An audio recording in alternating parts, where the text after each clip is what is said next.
সুপ্রিয় দর্শক মণ্ডলী, স্বাগত জানাচ্ছি universal medical college and hospital limited আজকের সংবাদপত্রে। দর্শক মণ্ডলী, আমাদের সঙ্গে রয়েছেন প্রফেসর আব্বাসী, পারভেজ করিম আব্বাসী। স্বাগত আপনাকে। ধন্যবাদ মতি ভাই। শিরোনাম দেখে নিই, তবে আপনার সঙ্গে আলোচনায় যাব যে কয়টা বিষয়, সেটার মধ্যে প্রথম বিষয়টা হচ্ছে এই নির্বাচনকে কেন্দ্র করে মিস ইনফরমেশন, ডিসইনফরমেশন, ভুয়া খবর, সাইবার ক্রাইম, নানা ধরনের যে হচ্ছে, সব মিলে এটা একটা পরিস্থিতি। আরেকটা পরিস্থিতি হচ্ছে সর্বশেষ একটা জরিপ রিপোর্ট বেরিয়েছে, সেটা আপনি কীভাবে দেখেন? আর 3 নম্বর হচ্ছে আবু সাঈদের বাড়িতে গিয়েছিলেন তারেক রহমান, তার বাবা যেটা বলছেন সেটাও আপনি শুনেছেন নিশ্চয়ই। আমি একটু শিরোনাম দেখে নিই, কাগজ খুব বেশি নেই, মাফ করবেন। আমার দেশের শিরোনামে জুলাই বিপ্লবীদের 36 দফা অঙ্গীকার, ধানের শীষে সিল মারুন, হায়ের পক্ষে রায় দিন, নির্বাচনী জনসভায় তারেক রহমান। মানবজমিন, তারেক রহমানকে প্রধানমন্ত্রী হিসেবে দেখতে চান আবু সাঈদের বাবা, টার্গেট নির্বাচন, বাড়ছে সাইবার সন্ত্রাস। আমাদের সময় তরুণ ভোটার আকর্ষণে গুরুত্ব, কর্মসংস্থানে তারেক রহমানকে প্রধানমন্ত্রী দেখছেন 47% মানুষ। কালবেলা নির্বাচনে সরগরম দেশ, এই নির্বাচন ঠিক করে দেবে দেশ কোন পথে চলবে। দেশ রূপান্তর, ভোটের প্রচারে নারীর চমক, তারুণ্য ও মর্যাদার 36 দফা ইশতেহার এনসিপির। খবরের কাগজ, যুক্তরাষ্ট্র, চীন ও ভারতে নজর জাতীয় নির্বাচনে, ভিন্ন কৌশলে তারেক রহমান, বাড়ছে ভোটারদের আগ্রহ। আলোকিত বাংলাদেশ, সংস্কারমুখী রূপরেখা তৈরির প্রতিশ্রুতি এনসিপির। ক্ষমতার আগেই যারা অপকর্মে, তাদের থেকে জনগণ নিরাপদ নয়। যেটা আপনাকে বলছিলাম, জি, নির্বাচনকে কেন্দ্র করে কিন্তু সোশ্যাল মিডিয়াতে আমরা লক্ষ্য করছি যে মিস ইনফরমেশন, ডিসইনফরমেশন, নানা ধরনের ভুয়া খবর সরাসরি একদম মানুষ কিছুটা বিভ্রান্ত হচ্ছে। তো এই অবস্থায় আপনি কিভাবে দেখছেন? এখন যেটা হয়েছে মতি ভাই, যে এটা আপনি সত্যিই বলেছেন, যথার্থই বলেছেন, যে যত ইন্টারনেটের এখানে প্রযুক্তিটা মানুষের হাতে হাতে আসছে, যত সোশ্যাল মিডিয়া বা সামাজিক যোগাযোগ মাধ্যমে মানুষ আরও যুক্ত হচ্ছে, তার জন্যে তথ্য যেভাবে এখানে আদান প্রদান হচ্ছে, তার সাথে সাথে অপতথ্যেরও আদান প্রদান হচ্ছে। এবং এর জন্যে সবচেয়ে বড় আমি বলবো হচ্ছে দায়ী হচ্ছে, এক বললে তো প্রথম পুরাণ আগে থেকেই যেতে হচ্ছে। প্লিজ। বিগত 16 বছরে শেখ হাসিনার সরকারের আমলে যেইভাবে হচ্ছে মিডিয়াগুলোকে, ওটার উপরে যেভাবে এক ধরনের একটা মাজল, যেটাকে ইংরেজিতে বলে, যে এখানে হচ্ছে যেটা লাগাম দিয়ে টেনে দেওয়া হয়েছিল, যেখানে সেলফ সেন্সরশিপ করতে হয়েছে, যেখানে সত্য কথাটাকে এখানে চেপে দিয়ে রাখতে হয়েছে, তার জন্য মানুষের কিন্তু অল্টারনেট নিউজের প্রতি মানুষের ঝোঁক বেড়েছিল। আর তার সাথে সাথে হলো ডিজিটাল রেভলিউশন। তো ডিজিটাল রেভলিউশনের জন্য যে মানুষের যে একটা সুযোগ পেল, যে ফেসবুকে বা ইউটিউব প্ল্যাটফর্মে মানুষ তাদের খোঁজ খবর নেওয়া শুরু করলো। এবং এর মধ্যে উত্থান হলো হচ্ছে ইউটিউব ইনফ্লুয়েন্সার থেকে, যারা অনেকেই বিদেশে আইদার স্বেচ্ছা নির্বাসনে ছিলেন বা শেখ হাসিনার সরকারের আমলে তারা হচ্ছে রোশানলে পড়েছিলেন। এবং আস্তে আস্তে এই ইউটিউব ইনফ্লুয়েন্সারদের বড় একটা ফ্যান ফলোয়িং হয়ে গেল। এবং আমরা দেখেছি যে জুলাই আগস্ট 2024 সালেও যখন এখানে এক ধরনের খবরের ব্ল্যাকআউট হচ্ছিল, তখন কিন্তু এই ইউটিউব ইনফ্লুয়েন্সারদের কিন্তু প্রভাবটা আরও আগের চেয়ে 10 গুণ 20 গুণ বেড়ে গেছে।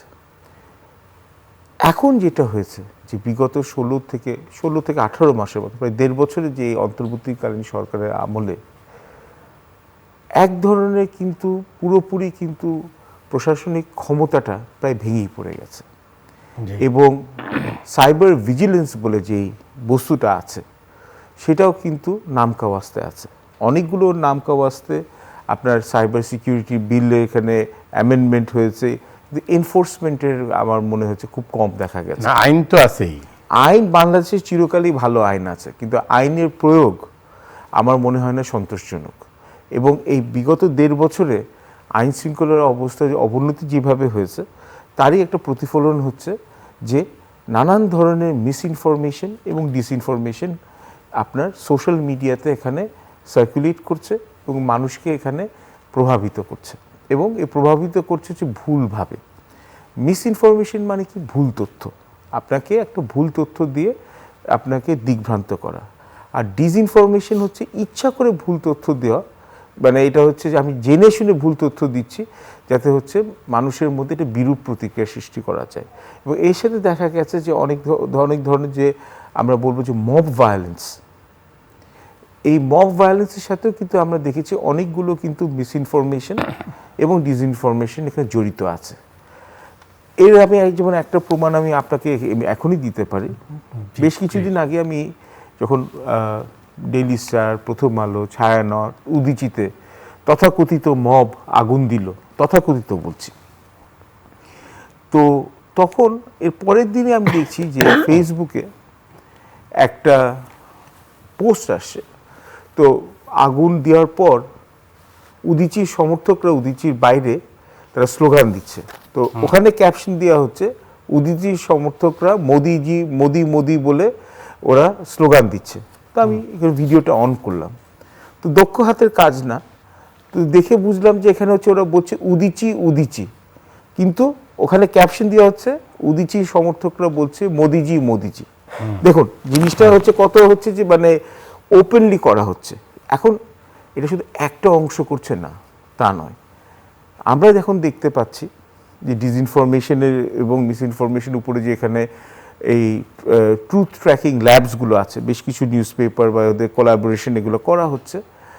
আমরা দেখছি যে বেশিরভাগ ক্ষেত্রে এখন রাজনৈতিক ফায়দার জন্য দুটো দলই, বৃহৎ দুটি দল, একটা হচ্ছে বিএনপি এবং বিএনপি যে জোটের যে শরিক যারা আছে, এবং জামায়াতে ইসলামের সাথে শরিকের দলগুলো আছে, একজন আরেকজনকে টার্গেট করে কিন্তু আমরা দেখছি নানান ধরনের এখানে ভুল তথ্য আসে বা অপতথ্য আসে।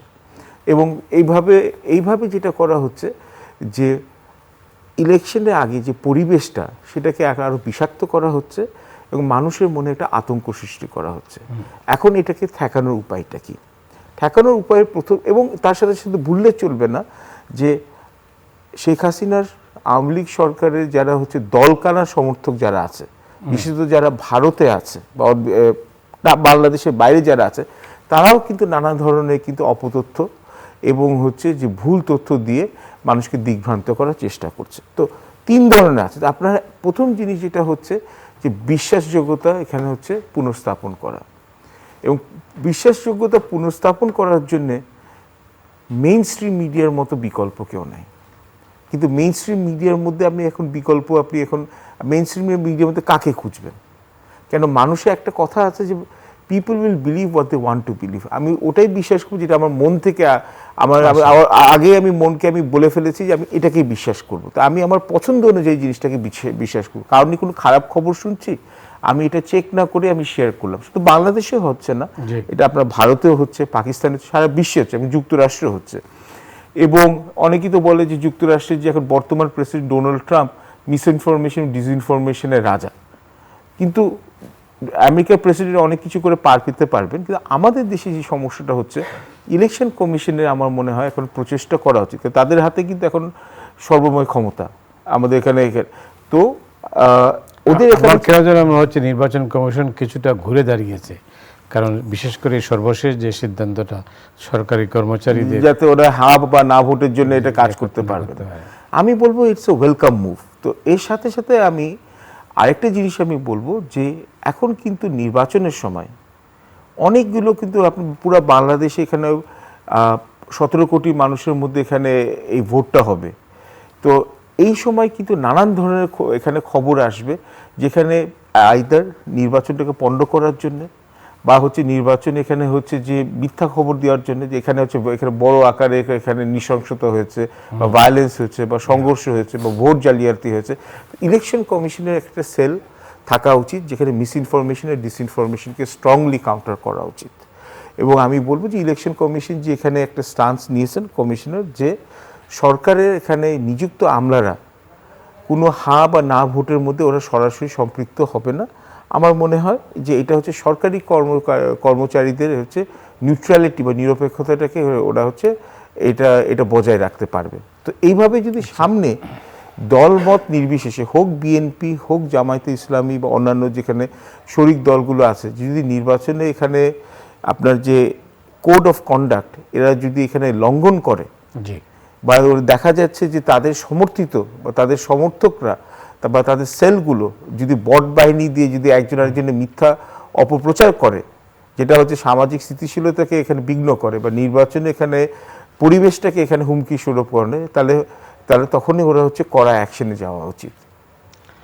ওয়েল, আপনি নিশ্চয়ই দেখেছেন যে এনসিপির তরফে ইশতেহার দেওয়া হয়েছে। ইশতেহার মোটামুটি তারুণ্য মর্যাদার 36 দফা একটা ইশতেহারের মধ্যে উল্লেখযোগ্য কোনো কিছু কি আপনাকে মানে মনে কি করেছে? সব দলই যখন আপনার নির্বাচনী ইশতেহার দেয় তখন ওরা ভালো ভালো অনেক কথা বলে। পৃথিবীতে আজ পর্যন্ত কি আপনি আমাকে দেখাতে পারবেন যে কোনো নির্বাচনী ইশতেহারে হচ্ছে যে কম কথা বলা হয়েছে? যে আমরা হচ্ছে যে মাত্র 10,000 কর্মসংস্থান করব, দেশের অবস্থা এতটাই, অর্থনৈতিক অবস্থা এতটাই খারাপ যে আমাদের 2 বছর মিনিমাম আমাদেরকে অপেক্ষা করতে হবে বিফোর হচ্ছে যে অর্থনীতির চাকা ঘুরে, এই কথা তো কেউ বলবে না। কিন্তু ওদের কিছু জিনিস আপনার গড়পড়তায় জামায়াতে ইসলামীর বলেন, বিএনপির বলেন, এনসিপির বলেন, অন্যান্য যে দলগুলো আছে শরিক দলগুলো, মোটামুটি এক, যে সামাজিক ন্যায় বিচার ওরা হচ্ছে প্রতিষ্ঠিত করবে, তরুণদের হচ্ছে কর্মসংস্থান করবে, অর্থনৈতিক প্রবৃদ্ধির জন্য ওরা চেষ্টা করবে, দুর্নীতি ওরা কমাবে, আইন শৃঙ্খলা অবস্থা এখানে উন্নতি করবে, এইগুলোই তো বলবে। এর চেয়ে বেশি তো বাইরে কিছু বলার নাই। কিন্তু সমস্যা হচ্ছে ইংরেজিতে বলে proof of the pudding is in the eating. কথা তো সবারই ভালো, কর্মপন্থা কিন্তু কারোর কিন্তু আপনি যদি আপনি বলেন খুব ইলাবোরেট কিন্তু কর্মপন্থা বা পলিসি কিন্তু নাই।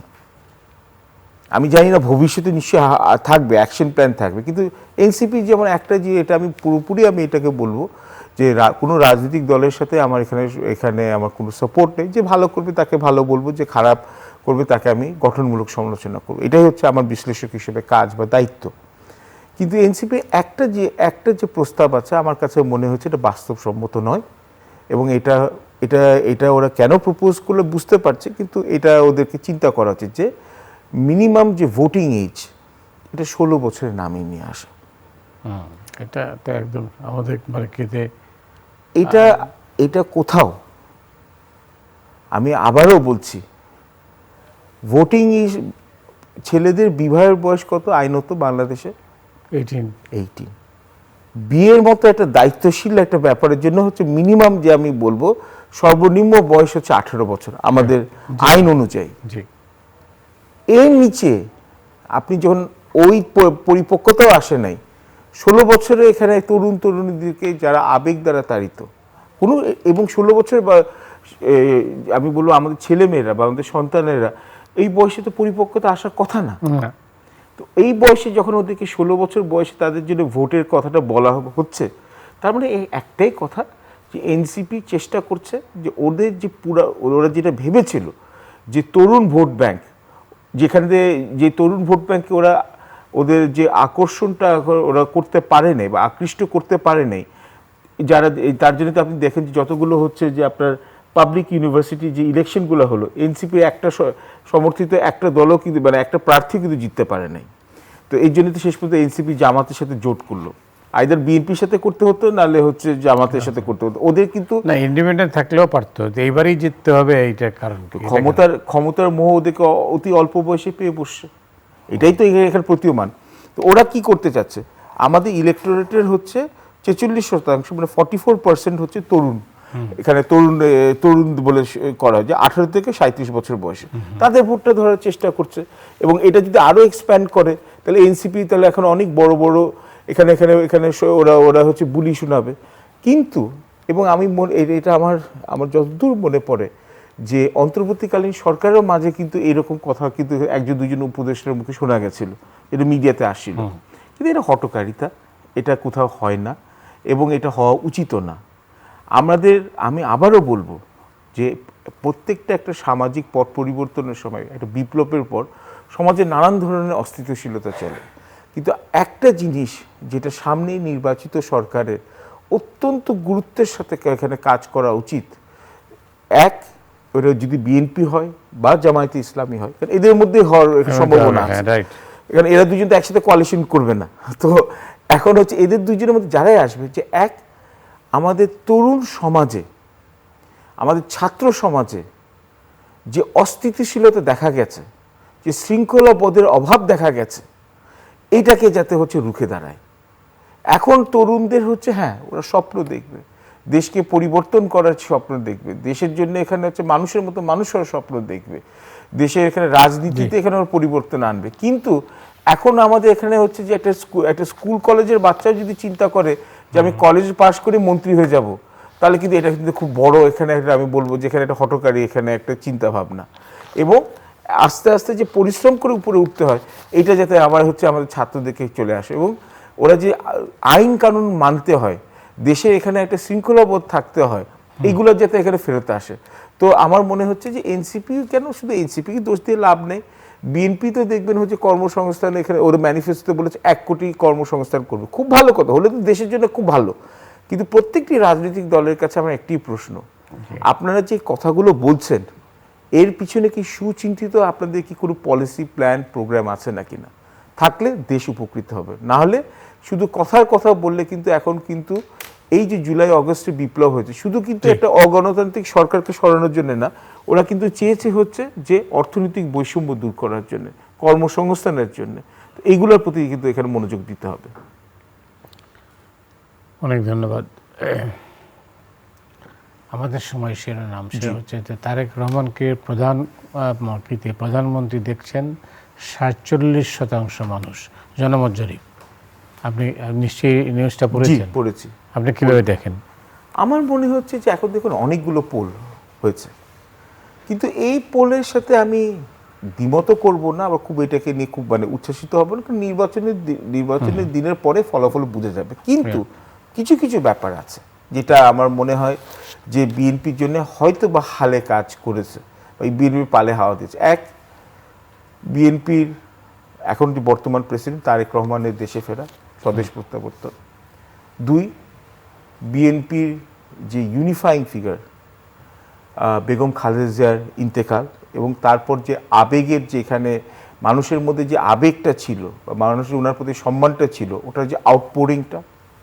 এবং তারপর তিন হচ্ছে আমি বলবো যে তারেক রহমানের ওনার যে আমি বলবো যে মার্জিত পরিমাপের সাথে ওনার যে মেজার যে স্পিচগুলা, এটা কিন্তু অনেকে এটা টেকেন বাই সারপ্রাইজ। এবং বিদেশি এখানে যে ইন্টারভিউগুলো দিয়েছে আমাকে টাইম ম্যাগাজিনের সাথেও, not necessary was completely flattering, কিন্তু এখানে যেভাবে বলা হয়েছে, এই যে আইডিয়া অফ অ্যাটলিস্ট মুখে বলছে, কাজ যতক্ষণ না হয় আমরা তো বলতে পারবো না। তো আমাকে ওনার কথাটা, সবারই কথাটাকে অ্যাট ফেস ভ্যালু নিতে হবে।